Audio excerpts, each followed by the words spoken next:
Hey, this is Matt. Once again, what about 10 videos, another paid request, this time for Eelco. Thank you so much for that. And for those interested in requesting any type of videos or topics, reactions, commentaries, what have you, feel free to send it either directly to my PayPal or join my Patreon. Both links are down below in the info box.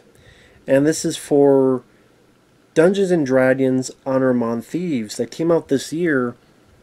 And I really wasn't sure what to make of it. I'm like, okay, I'm not into Dungeons and Dragons. I never played one single damn game of Dungeons and Dragons. I don't know much jack shit about it. The last time I remember this movie, there was a movie in the 2000s with Jeremy Irons and Marlon Wayans that was completely cringeworthy, ridiculous. That's okay. It's trying to be that, but it's trying to be Marvel. And then there's this one website, like they were interviewed. We're going to emasculate men, and I'm like, oh my god, what the fuck is this movie, man? I'll pass. But watching it, people compared it to Guardians of the Galaxy. They're right. And you know what? I gotta be honest. I like Guardians of the Galaxy, and I liked this movie. This is not a movie that I will get on Blu-ray or watch over and over again. But for the slim pickings of this year, 2023, you know what? I had fun. For the most part, it was harmless. Despite what some people say in interviews, which was stupid of them to do, I didn't feel much agenda in this. The cast worked well for what they needed to do. It went at a good enough pace that I didn't find that boring. Yes, a lot of CGI, but also some fun ideas that maybe were part of Dungeons and Dragons that I didn't. For a guy that knows nothing about it, I would imagine maybe if you are more hardcore in Dungeons and Dragons, maybe you get more of a kick out of this. And the cast, like Chris Pine, Michelle Rodriguez, they were actually fine in the movie. She liked them. She liked their characters. Hugh Grant, who's one of the villains, he is just chewing up the scenery and then some. And I like Hugh Grant, so it's kind of fun to see him do that, as he's more of like the con artist, while someone else is more of the serious villain. I like the way these characters worked with each other, and like I said, enough stuff was happening with a variety that was never boring. And they said some nice, cool ideas that I didn't maybe were part of Dungeons and Dragons that I don't know shit about. Once in a while, there'd be a neat practical effect. I wish there was more. But once in a while, there'd be a creature pop in there that's a practical effect. I'm like, oh, that's pretty cool. Like, there's this humanoid cat creature whose baby was in this big fish, and some guy combs it and gets the baby out. So this baby kitten humanoid creature, he gives it to the mom, and that was done practically.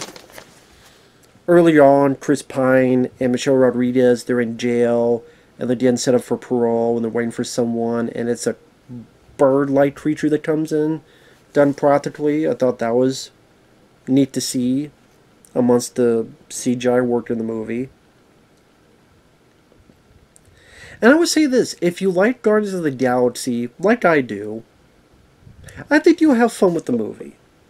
So I don't change your perspective on cinema, to steal a line from, I think, Critical Drinker, because I watched his review after I saw this, because I'm just curious how other people felt about this. But yeah, Chris Pine, he plays a bard. He plays, he likes to play his little, not guitar, but what the fuck the thing is. He's a thief. He used to be part of this group, network of spies. He had a wife. He has a baby, a daughter. But then one day, his wife is found dead. And he's like, fuck you, I'm going to be more of a thief. He met Michelle Rodriguez, who's a barbarian. And Michelle Rodriguez, like I said, I don't hate Michelle Rodriguez. Just, sometimes the role she's picked, they try to force her to these tough boxes. But I actually bought her as this. Like, her fight scenes are better done here than in the Fast and Furious movies. And I bought her character more, how she cared for this baby, and sometimes she has this kind of way of dialogue that's actually genuinely funny.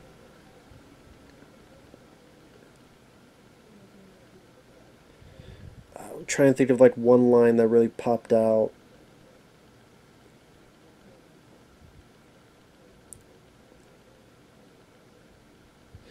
Oh yeah, like someone's they need this helmet, and they're trying to get it from this guy, and the guy's like, "I won't give it to you. It needs to be something normal." And one guy goes, "Oh yeah, it'll be something normal, I swear." And then without being Michelle Rodriguez, "Yep, normal. We're gonna steal some stuff." And she just say it matter of fact, is that's the truth. So there's certain moments like that that they make it generally funny. And then some fight scenes where she's beating some people up with a brick, or there's a bit where she's in this kind of, I don't know, like not really weapon shop, but kind of where they make the swords and stuff. They have the little fire thing to, you'll be able to bend, the blacksmith type of area. She's using the environment to her best ability to beat these guys up. There's a bit like she's beating these people up earlier with a brick and does like a suplex on one. Didn't actually tell she trained a bit for this movie and was pretty capable. But anyway, those two are in prison, and Chris Pine keeps asking about this guy Jonathan, and you know something's up as to why he keeps asking this. And then when the figure pops up, you kind of get the idea why, because it's a bird with wings. So Chris Pine and her grab the guy, they go out this window, "Come on, fly!" And then they fly to safety, and they're able to get the hell out of there. So they get back to a former comrade of theirs, this con man, Hugh Grant, who had promised to take care of Chris Pine's daughter, only to find out that Hugh Grant fucked them over, lied to the daughter, said you abandoned them for money. And Chris Pine's like, no, he wanted this tablet, this little tablet that could maybe resurrect his wife.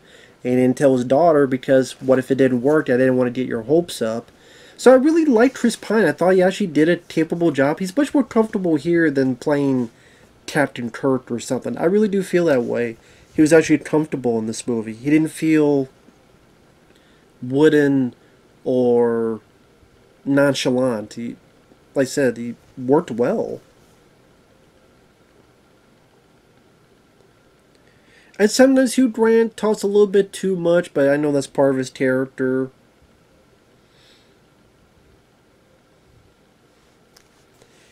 And while Hugh Grant has this other sorcerer called the Red Wizard, and she's our main villain, our two leads get fucked over. They almost get killed, but they're able.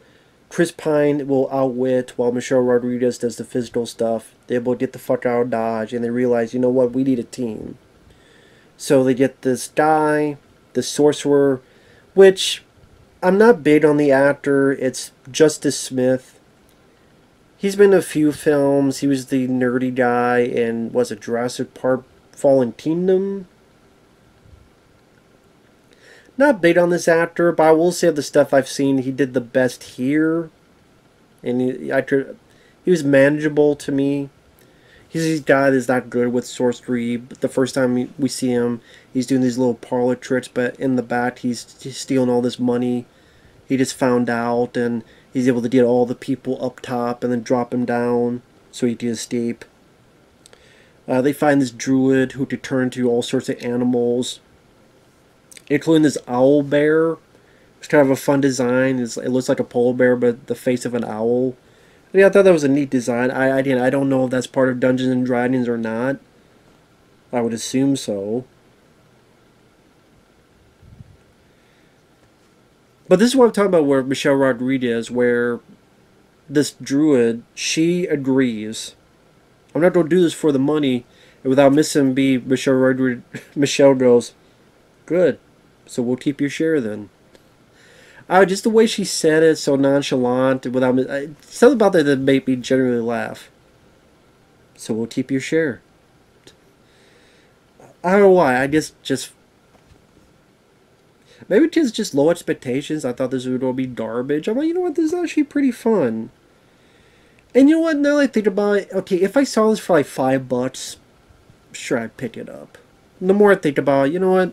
Yeah, if I found this for like $5, I'd pick it up or something. But I'm just very stingy with money. And they do some fun bits where, like, a lot of times they talk to the sorcerer guy. His character's name is Simon. Justice Smith's character. It's like, come on, do your magic. Not everything can be fixed with magic. This is what people... There are limitations. Just do it. Or this bit where the druid is looking in for some information, and this is steep. Try and do it all in one take. Obviously, with whatever sneaky cuts they have in there, so it makes it look like all in one shot. But like she's a fly, and then she turns to a bird, and then she turns to like a... No, I think it's like she's a fly, and then turns to a rat, then turns to a bird, then lands on with a cat, then becomes a deer, is able to get the fuck out of there. She also becomes one of the creatures that, I forget what it's called, but I guess it's only in this world.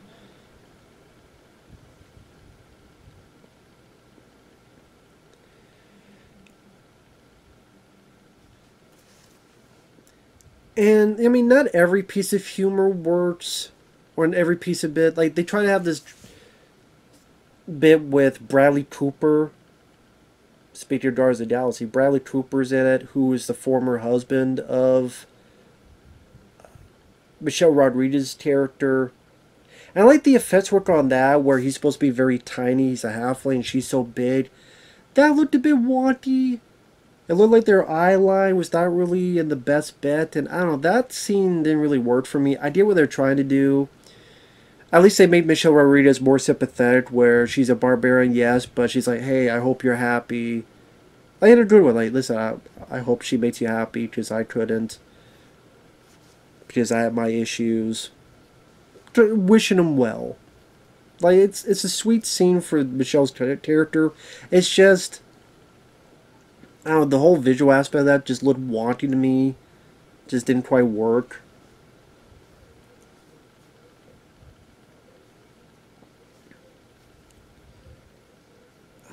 But there were moments that did work. There's a bit where they have to find this helmet. In order to do that, they use a bit of sorcery to ask these corpses. There's some pretty good makeup effects on them. And they're supposed to ask 5 questions, but they fuck up because Chris Pine's in the middle of talking, and then he's asking questions of them, and then the corpse goes back to sleep. I'm like, damn it. So they do another one, but then he doesn't know. Okay, wait a minute. You have 3 more questions. Ah, damn it. Okay, what's your favorite color? Okay, what's your favorite food? Does he doesn't know where it's at, so if you don't ask the 5 questions, this corpse can't go back to its peaceful slumber. And so this happens a few more times. God damn it. You know, I thought that was pretty funny as well. That was pretty clever.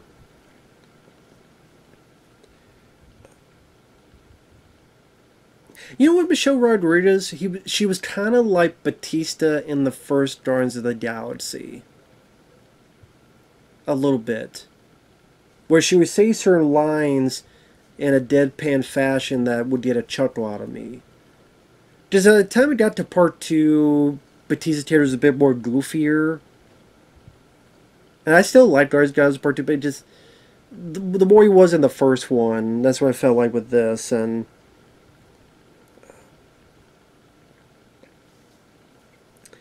Like I said, some of the set pieces, I wish there was a bit more practicality to it. Like, there's a bit where they find this guy named Xenk, I believe? X-E-N-K, I think that's how you pronounce it.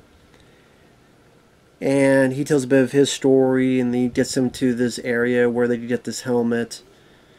And I liked how the guys...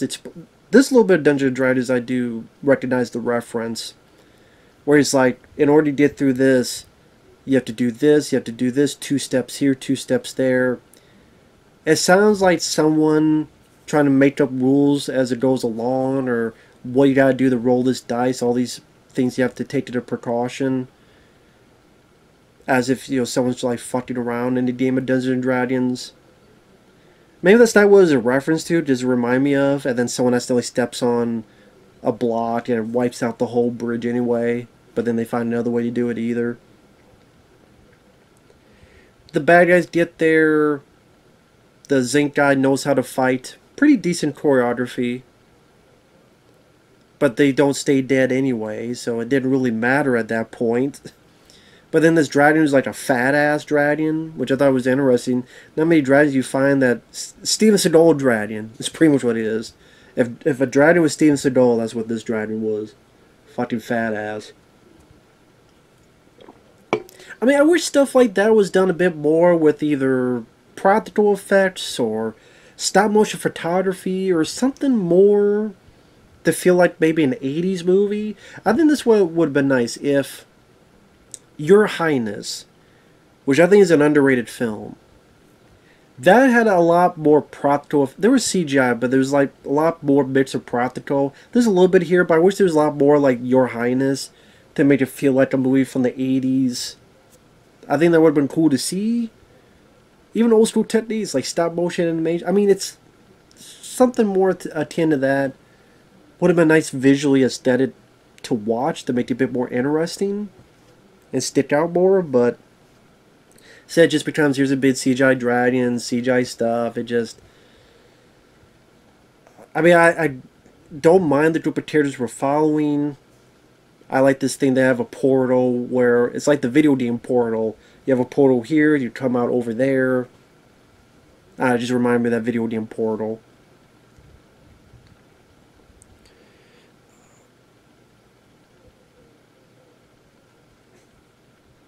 So they're able to get the helmet, and the sorcerer Simon can't get the helmet working right. So they, you know, Chris Pine, almost said Chris Pratt. Hey, it's too many Chris's. Chris Hemsworth, Chris Pine, Chris Pratt, Chris Evans. Too many goddamn Chris's. He comes with a plan. One thing leads to another. It doesn't work out. They get caught. They get put into these games where these bases pop up. And I just remind you a little bit of Dungeons as well. I know this was in the game. This chest that if you open it up, it becomes a creature that tries to eat you. I thought that, okay, that was cool that they put that there. Again, I wish that was done with a bit more practical. Like I said, they have some practical. I wish they did more. I wish they showcased more of that. That's just me, though. Whether you want to say being greedy, whatever. But the chests with teeth and stuff, and you also have these like gelatins that if you go in, if you're in there long enough, you melt. Again, I don't know if that's from the game or not, but okay, that's kind of an interesting idea. You don't melt right away, but after a bit of time, you'll melt, which again is interesting enough. But anyways, spoilers, long story short, I do like the bit where they try to do this illusion. So, like, Chris Pine's here, but it's supposed to be like a fake Chris Pine. But the sorcerer screws up, so Chris Pine, like, starts melting in front of him. It's freaking out the people. So, like, his face is, like, eyeballs popping out. His face, like, literally like he was melting. I thought that was pretty funny. That got a laugh out of me, I will admit. Like I said, the action scenes at times go a bit too much of that CGI smorgasbord like a lot of Marvel superhero films do, like a lot of films today. So then I just see a lot of stuff that's not real, that's very fake, so it takes me out of the movie, doesn't get me as invested or as excited compared to other films or action films of its ilk. The main villain, the Red Wizard, she's just a red wizard. There's really nothing else to her. Hugh Grant, that's probably why they had Hugh Grant in there, to give a bit more personality. But the main characters, I mean, they were likable enough. They have a bit where they have what they need. They have the girl. They could be off their merry way, but they turn back to save these people, do the right thing. So, hence the Honor Among Thieves title. And the way they work together to defeat the Red Wizard. I like that each person had their moment to shine. Able to work together with this plan. Even the very bit at the end when Hugh Grant is put in prison, he tries to do the same thing the guys did at the beginning with the bird, but you try to realize that they remembered and they blocked off that window with bricks. So Hugh Grant bounces off. He's like, oh, I'm sorry, I didn't mean to do that. It was a fun enough movie. There was enough entertaining, clever moments. From what I understand, these are the guys who... They directed the Vacation reboot, which I was not a fan of. But they also directed Game Night, which I remember not minding Game Night. I thought that was an alright film. And they also helped write... They wrote their Horrible Bosses. I don't know if they wrote Horrible Bosses too, but they did write the first one. I do know that.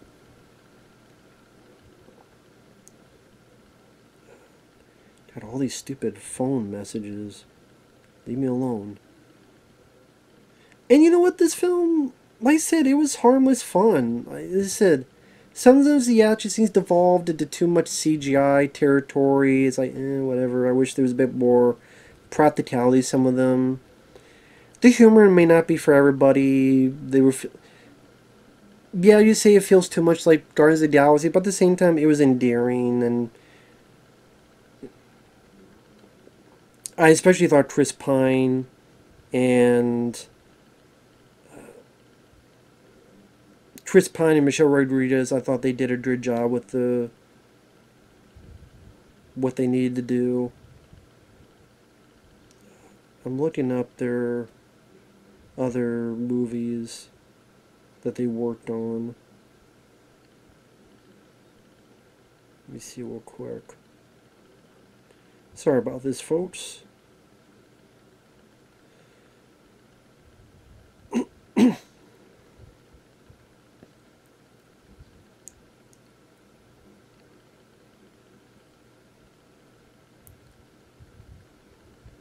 I guess they came up with the story of the Flash, but they didn't write the shit. Which... I guess someone else rewrote them.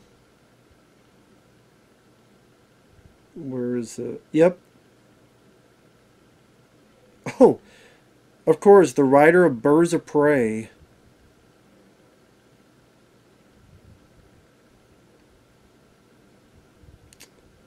Yay. Yeah, get the person who wrote Birds of Prey to rewrite your fucking film. Great. Well, this film was a lot fucking better than The Flash, I'll say that. So. And I did like the first Horrible Bosses as well. See, I would say overall, despite, you know, the main villain being whatever, again, sometimes a bit too... I just, because of all the superhero movies, the CGI smorgasbord, you get a bit tired of it. Maybe that's not fair to say, but I'm just being honest. But it had a likable charm, like the first Guardians of the Galaxy. Had enough of a likable charm of harmlessness, no BS agenda, all that stuff. I did some fun little moments of comedy, like the corpse graveyard scene, among other stuff. Chris Pine wasn't this deadbeat dad or piece of shit person. The daughter, she's lied to, but she doesn't come off as an annoying fucking brat.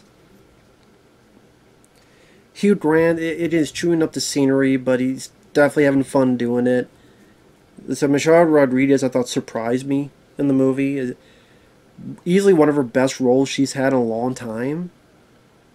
And her fight scenes were pretty well done and choreographed. And overall, went at a pretty good pace. Wasn't too boring and fairly fun. So, yeah, I liked it. So with that said, thanks for watching. We'll see you guys later. Bye-bye.